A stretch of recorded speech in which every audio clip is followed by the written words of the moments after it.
안녕하세요. 영화 한 잔의 주인장입니다. 오늘의 한 잔은 파문입니다. 10年以上前に失踪した夫が帰ってきた。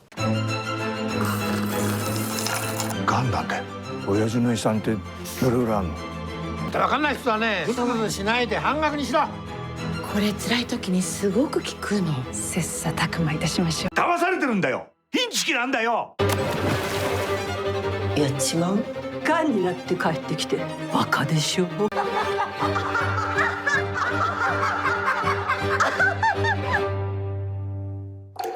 波紋。 네, 파문은 제가 굉장히 기대를 한 작품인데요. 그 이유는 저의 몇 안 되는 힐링 영화인 카모메 식당을 만든 오기가미 나오코 감독의 작품이기 때문인데요. 그녀는 주로 힐링 영화를 만든다라고 생각을 했는데 영화 트레일러를 보니까 사이비 종교에 빠진 아내의 얘기를 하고 있답니다. 그래서 너무 기대가 되어서 개봉일에 맞춰서 예매를 하였지만 제가 그만 감기와 비염과 모든 것이 겹쳐서 몸 상태 이슈로 개봉일이 조금 지나고 보게 되었고 저의 만족감은 그것을 보상받는 느낌이었습니다. 거두절미하고 파문? 오늘은 토파보겠습니다. 이 다음부터는 영화 파문에 대한 스포일러 가득한 리뷰가 있습니다. 영화를 아직 보지 않았거나 볼 예정이신 분들, 스포일러를 피하고 싶은 분들은 여기서 영상을 멈추고 영화 관람 후 영상 시청하시길 바랍니다. 그럼 시작하겠습니다. 네, 우선 장소를 따라서 영화를 한번 살펴볼 건데요. 영화에서는 장소가 크게 세 가지로 나눠진다고 생각이 듭니다. 집과 마트, 사이비 이 세 가지로 나눠진다고 생각하는데요. 먼저 집을 살펴보겠습니다. 집은 요리코의 심정을 드러내는 장치입니다. 심리 묘사를 통해서 자기의 방을 보여주는 편이잖아요. 여기에서는 이 집 전체가 해당된다라고 생각을 합니다. 그래서 이 집 안으로 들어가는 인물들을 좀 살펴보고 싶은데요.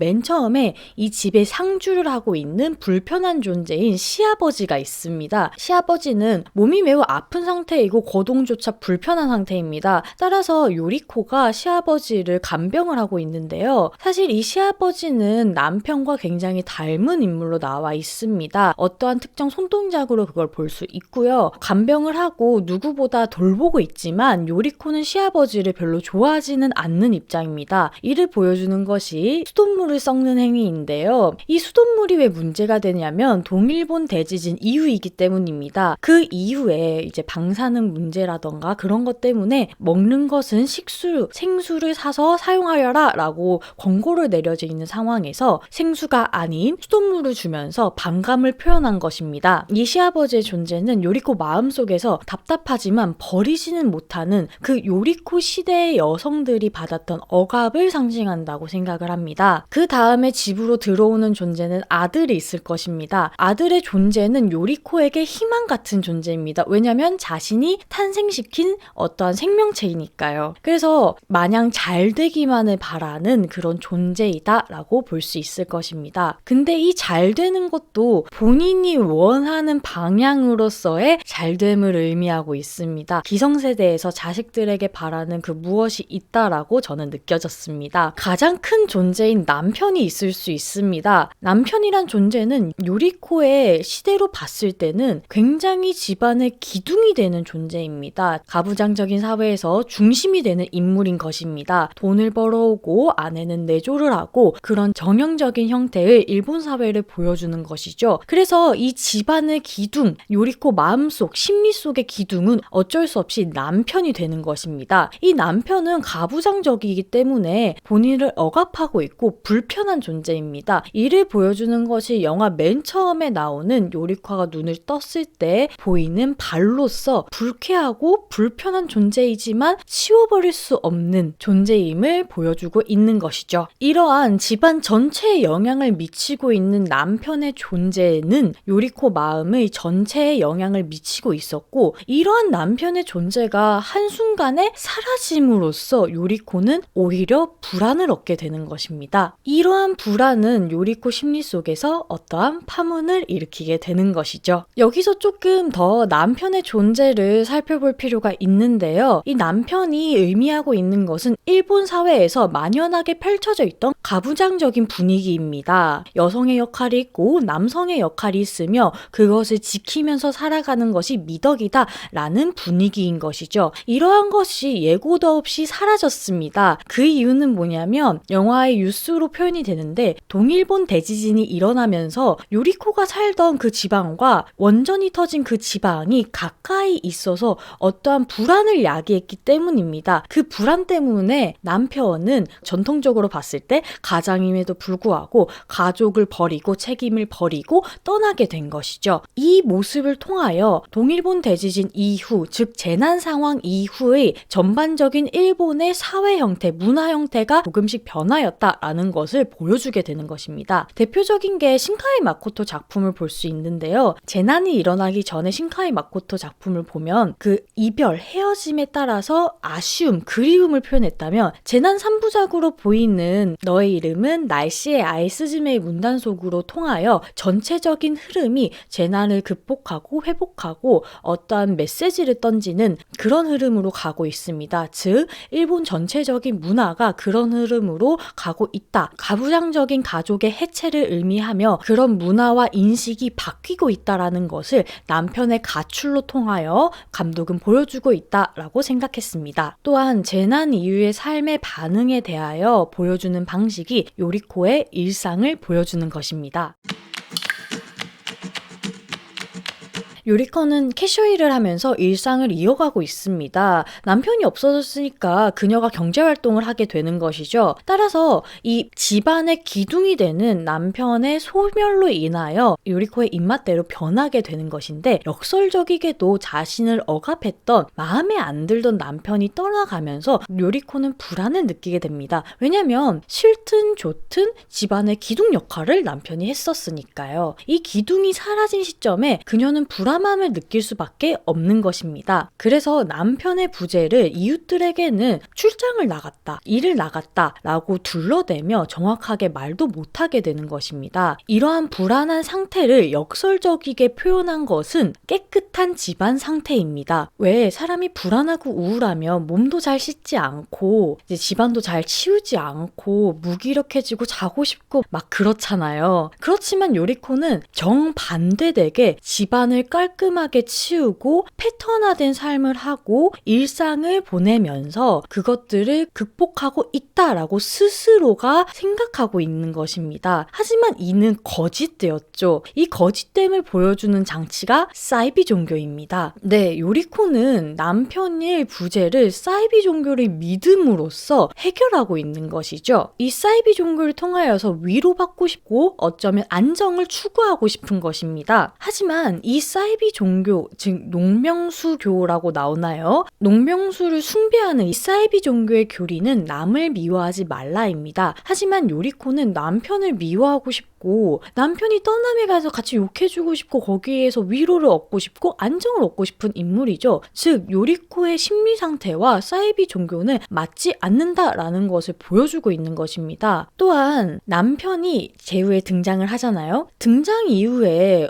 어떻게 야기되는 사건들을 이 종교를 통해서 답을 얻고 해결을 하려고 하지만 번번이 실패하면서 이 사이비 종교는 요리코의 일상에 도움이 되지 않는다라는 것을 보여주고 있습니다. 정리를 하자면 그녀의 삶은 외부의 시선으로 보기에는 패턴화돼 있고 정리존돈이 잘 돼 있고 남편이 없어도 경제 생활을 본인이 하면서 집안을 잘 유지하고 있는 것으로 보이고 안정돼 보이지만 그 안에 사이비 종교 의 교단이 자리하고 있음에 이것은 모두 거짓된 안정이다 라고 표현한 것입니다.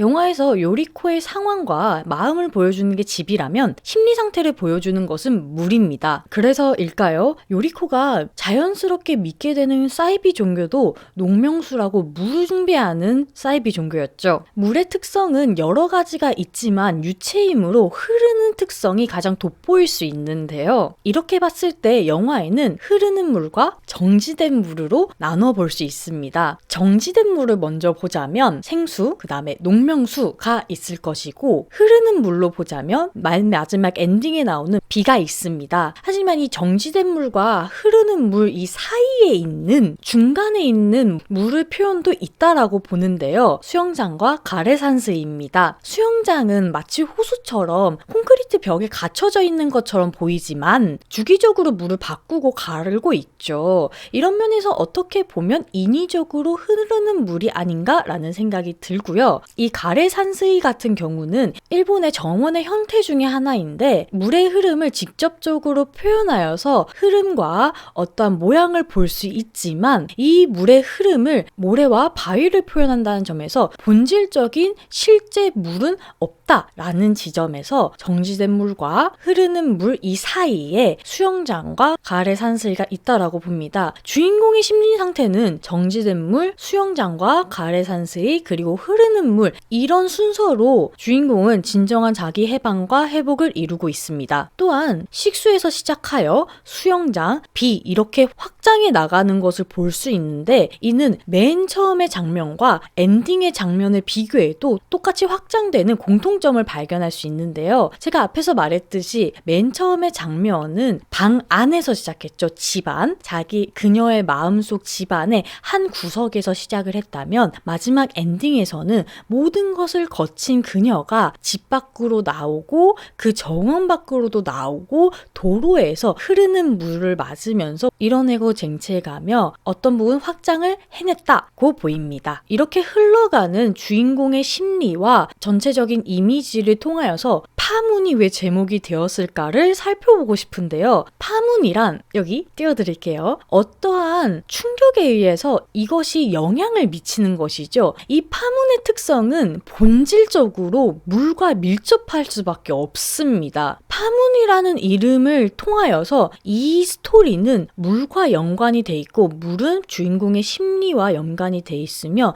이 이야기는 전반적으로 그렇게 흘러갈 것이다 라고 보이는 것이죠. 하나하나 따져보자면 경직된 가부장적 사회에서 식수로 흘러가는 파문은 동일본 대지진일 것이고 농명수라는 사이비 종교를 믿게 되는 파문은 남편의 가출이 될 것입니다. 남편이 다시 되돌아오는 파문으로서 주인공은 수영장을 다니게 되고요. 남편을 다시 받아들이고 일상생활을 하면서 또한 아들이 본인의 마음에 들지 않은 장애인 여자친구를 소개하는 이러한 파문을 막기 위해 혹은 표현하는 것이 가레산스이입니다. 마지막으로 남편의 죽음에 대한 파문으로 얻게 된 진정한 의미의 자기 회복에 대한 환희로서 보여주는 물은 흐르는 물인 비가 되는 것이죠. 이렇게 물과 파문은 굉장히 밀접한 연관이 있을 수밖에 없고 영화를 좀 더 깊이 즐기기 위해서는 물의 흐름에 따라서 변화되는 주인공의 심리 상태와 더불어서 물의 상태가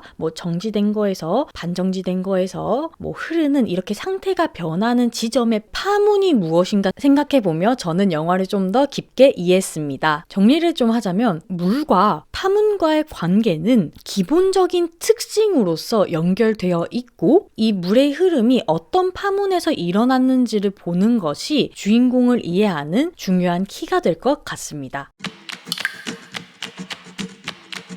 이렇게 요리코의 집 안으로 들어와서 파문을 일으켜 흐르게 하는 사람이 있다면 반대로 그녀의 외부에서 파문을 일으켜서 흐르게 하는 사람도 존재합니다. 이런 타인의 대표적인 사람이 두 명이 있을 텐데 첫 번째 사람은 미즈키입니다. 미즈키는 요리코의 집 안에 한 번도 들어간 적이 없지만 그녀의 심리 상태에 어떠한 파문을 일으키는 인물인데요. 미즈키와 요리코는 상반된 인물입니다. 요리코는 남들의 시선을 신경 쓰고 그 시대상에서 바라는 어떠한 도리에 대해서 지켜나가게 되며 끊임없이 희생을 하는 사람이지만 거기에 비하여 미즈키는 그런 것이 없는 것 같고요. 자신을 표현하는 것에 대해서도 요리코보다는 적극적으로 보이게 됩니다. 미즈키는 요리코가 일하고 있는 마트에서 청소부로 일하고 있습니다. 요리코는 캐셔로 일하고 있고 모종의 사건을 통하여 그녀들이 친구를 맺게 되는데 미즈키는 외로움이라는 결점이 있는 사람입니다. 이를 보여주는 보여주는 게 미즈키의 집인 것이죠. 미즈키가 사고를 당하여서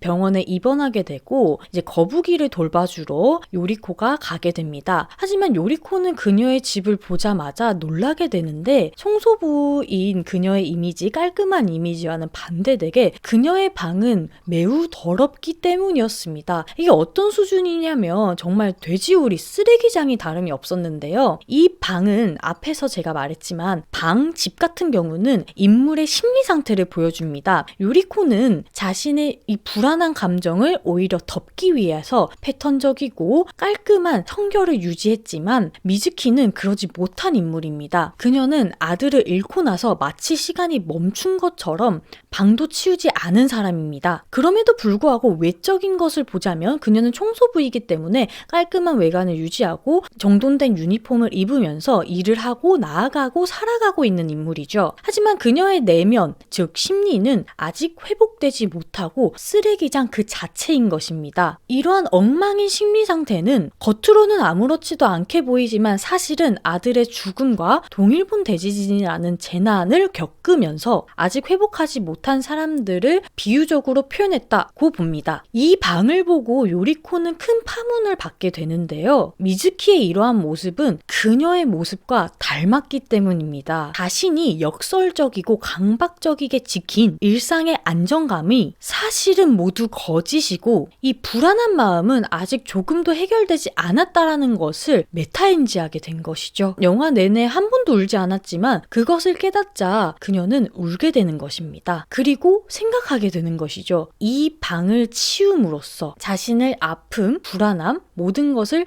깨닫고 그것을 정리함으로써 본인이 회복해 나갈 수 있다고요. 더불어서 미즈키의 대사 중 갑자기 그냥 치울 수 없게 되었어. 다들 아무 일 없다는 듯이 살지만 나는 그날 이후에 계속 묻혀 있어. 라고 말을 하게 됐는데 이 대사를 듣자 한강 작가님이 생각이 났습니다. 특히 한강 작가님의 이 책 소년이 온다에서 69페이지가 생각이 났는데요. 이 페이지를 읽어보면 그 순간 왜 분수대가 떠올랐는지 모른다. 하나하나의 물방울들이 내쏘는 햇빛의 예리한 파편들이 달궈진 눈꺼풀 안쪽까지 파고들어 눈동자를 찔렀다. 책가방을 바닥에 내려놓고 이마에 흐르는 땀을 주먹으로 훔치며 전화기에 동전을 넣었다. 114 버튼을 누르고 기다렸다. 도청 민원실 부탁합니다. 안내받은 전화번호를 누르고 다시 기다렸다. 분수대에서 물이 나오고 있는 걸 봤는데요. 그래서는 안 된다고 생각합니다. 떨리던 그녀의 목소리가 점점 또렷해졌다. 어떻게 벌써 분수대에서 물이 나옵니까? 무슨 축제라고 물이 나옵니까? 얼마나 됐다고 어떻게 벌써 그럴 수 있습니까? 네, 저는 이 부분이 떠올랐어요. 사실 맥락은 조금 다를 수 있습니다. 한강 작가님이 쓴 소년이 온다의 이 대목은 5.18이라는 국가폭력을 겪고 난 후에 아직 회복되지 않은 심정을 울분을 토해내듯이 표현을 하게 되는 것이지만 이 미즈키의 대사는 국가폭력이 아니라 일단은 재난을 겪은 것이고 재난에서 회복되지 못한 상태에서 회복되는 것을 기다리고 받아들이고 있는 상태이므로 조금 다르지만 맥락상 비슷해서 저는 떠올린 것 같고요. 이런 차분한 분위기만 닮은 거는 요 소설 작별하지 않는다가 또 떠오르기도 하였습니다.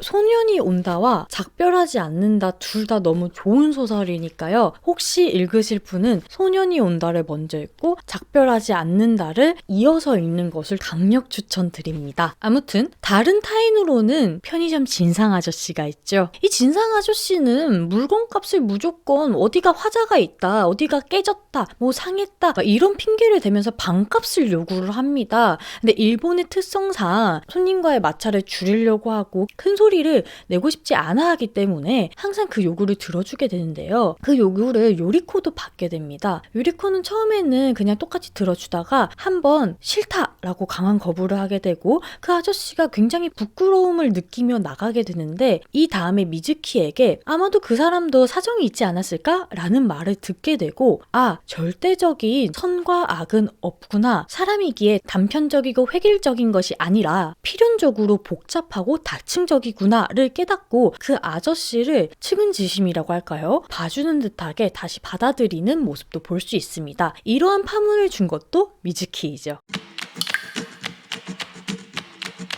이배 마지막 장면을 얘기해볼까 하는데요. 마지막에 굉장히 인상적인 사건이 일어나죠. 요리코 입장에서는 기쁠 수도 있는데 남편이 죽게 되는 것입니다. 사실 남편은 영화를 보면 다 아시겠지만 남편은 시한부 판정을 받은 상태였고요. 그래서 죽음이 어느 정도 예측이 가능한 상태입니다. 이 남편이 죽음으로써 스스로 감내하고 살아야 했던, 그렇기에 불편하고 불안했던 존재의 소멸과 일련의 깨달음으로 얻게 된 개인적인 성장, 회복으로 그녀는 이제 흐르는 물을 온전히 받을 수 있게 되는 것입니다. 이 흐르는 물인 비를 맞으면서 그녀는 열정적인 플라밍고 댄스를 추게 되는데요. 이 플라밍고 댄스는 투우사들이 자신이 승리하고 나서 이 승리의 기쁨을 표현한 춤이잖아요. 마치 그녀가 이 춤을 통하여서 느끼고 있는 환희, 기쁨을 온몸으로 표현한 것이죠. 이때 붉은색 우산과 검은색 상봉의 조화는 참 환상적이었습니다. 이 플라밍고 댄스를 추면서 그런 전쟁에서 승리한 사람의 모습도 보였습니다. 이로써 한층 더 성장이 나고 자기 회복을 이뤄낸 요리코는 더 이상 물을 숭배하진 않을 것 같아요. 왜냐면 이미 흘러내리는 비에 대해서 온몸을 적시면서 느껴봤기 때문에 정지된 물인 농명수를 숭배할 필요가 없게 된 것이죠. 그녀를 지지하고 있던 기둥인 남편에서 사이비 종교인 농명수를 지나 개인 회복을 통하여 비워져 있던 부분을 채웠을 것입니다. 그리고 그런 부분을 그녀도 알기 때문에 환희에 찬 춤을 춘 것이고 더 이상 사이비에 투자하지 않을 것이라고 저는 생각합니다. 결론인데요. 오늘의 한 잔인 파문을 토파보았습니다. 사실 맨 처음에 대본을 쓸 때는 한 달 전이었습니다. 한 달 전이었지만 이제 여러 가지 개인적인 사정을 통하여 사실 조금 바빴답니다. 그런 사정 등을 통하여 한 달이 지난 후에 다시 좀 재정비를 하여서 토파보기로 돌아왔는데요. 그녀의 내면은 어떤 것으로 은유되고 물과 파문의 관계성과 그것을 통해 그녀가 얻은 것들 또한 인간이기에 필수 불가결한 타인의 존재의 의미를 알아보았고요. 이 타인의 존재가 본인에게 미치는 파문을 짚어보았고 마침내 요리코가 쟁취해낸 성과까지 살펴보았습니다. 여러 가지를 담아 마치 비 오는 날 보고 있는 웅덩이를 영상시키는 영화 파문에 대한 한 줄 평은 내면을 동심원 파문이 다른 파문을 만났을 때 그 속에서 성취해낸 회복의 환희입니다. 잔 점수는 10잔 중 8잔 원샷의 반샷 추가입니다. 여러분의 구독, 좋아요, 댓글은 소중한 채널을 운영하는데 큰 힘이 됩니다. 구독, 좋아요 눌러주시고 댓글로 생각을 알려주세요. 그럼 다음 영상에서 뵙겠습니다. 안녕!